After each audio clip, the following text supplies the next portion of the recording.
Turns out benzene is not the only aromatic compound.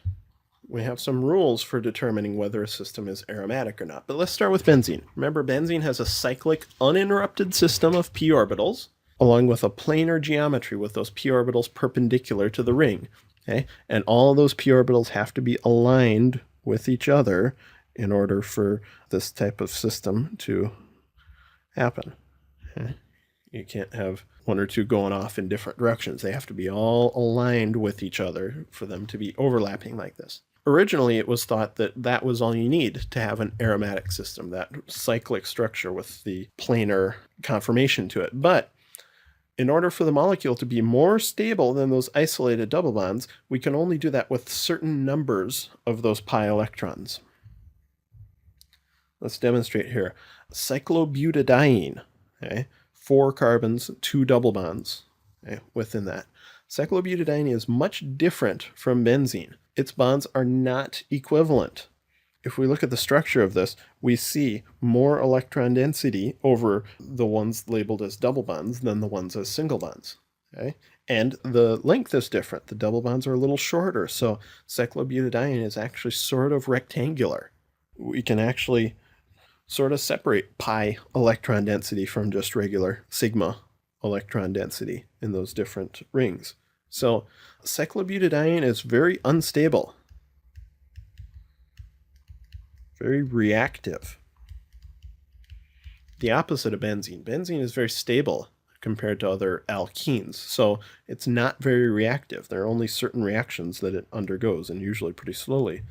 Cyclobutadiene is very reactive, so reactive that a pure sample of cyclobutadiene will dimerize, which means 2 molecules will add together in a Diels-Alder type fashion, where one of the cyclobutadienes is like the diene. So I'll go 1, 2, 3, 4 around one of them, and then I'll do 5, 6 in just one of the double bonds of a neighboring molecule. So what I end up with is 1, 2, 3, 4, 5, 6. This interesting structure, this dimer of cyclobutadiene, which is essentially just 3 fused 4-membered rings all together with the new bonds. If you have 1 square on the left, 1 square on the right, the new bonds are in the middle square. Okay? So between 1, 6 and 4 and 5. So it does that even at very cold temperatures.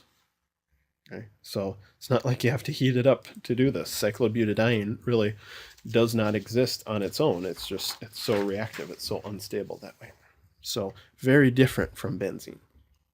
Let's compare with benzene just as a reminder. Very stable. Bonds are equivalent. 6 pi electrons that are evenly distributed through that ring. Okay? 6 pi electrons right around there.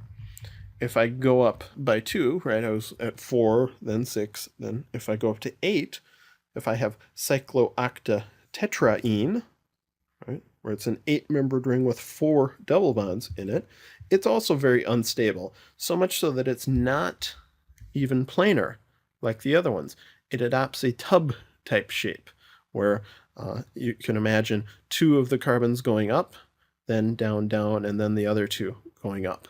Like that. So it looks like a hammock or a tub or something like that. So it's really not planar at all. The double bonds have different electronic properties than the single bonds do in that one. So when we had 6 electrons in that kind of criteria we had, where it was uninterrupted and planar, we had that extra aromatic stability. 4 or 8 electrons, they're actually called anti-aromatic, where if we were to have that number of electrons interacting in a planar system like that, it would actually cause them to be less stable than if I had those isolated p orbitals or isolated double bonds. Cyclooctatetraene is actually much less stable than if I just had octatetraene, right, the non-cyclic compound. So the reason for that is because of the number of electrons. Let's do cyclobutadiene, right, just a square with 2 double bonds in it.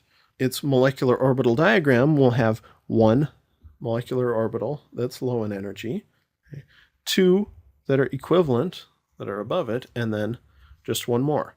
Remember, that sort of looks like a four-membered ring if I have it on its vertex. So 4 electrons, but 2 in the bottom, and then 3, right? The third one is going up in that one, and then the fourth one is also going up in that last one.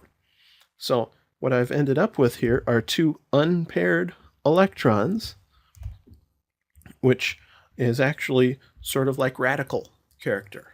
Right? Remember, radicals are single unpaired electrons that have the entirely different types of reactivity than other substances. So whenever I have unpaired electrons like that in a molecular orbital diagram, that makes things very unstable.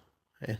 Electrons always like to be paired, so if we have unpaired electrons, especially if we have 2 of them, that's what makes something like this anti-aromatic. Just a reminder of benzene's structure.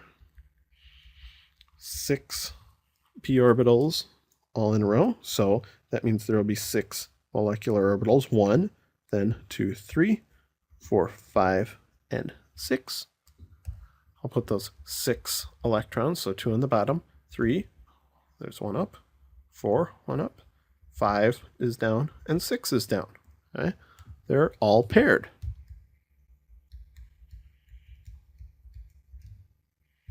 That makes benzene aromatic. If I did cyclooctatetraene, right, COT, let's make a stop sign for its structure. Just draw it and then 4 double bonds. Molecular orbital diagram will start with 1 at the bottom, then 2 and 3, 4 and 5, 6 and 7, and 8 at the top. So let's fill in 8 electrons. 1, 2, 3, 4, 5, 6, all paired, but then 7 is up and 8 is up.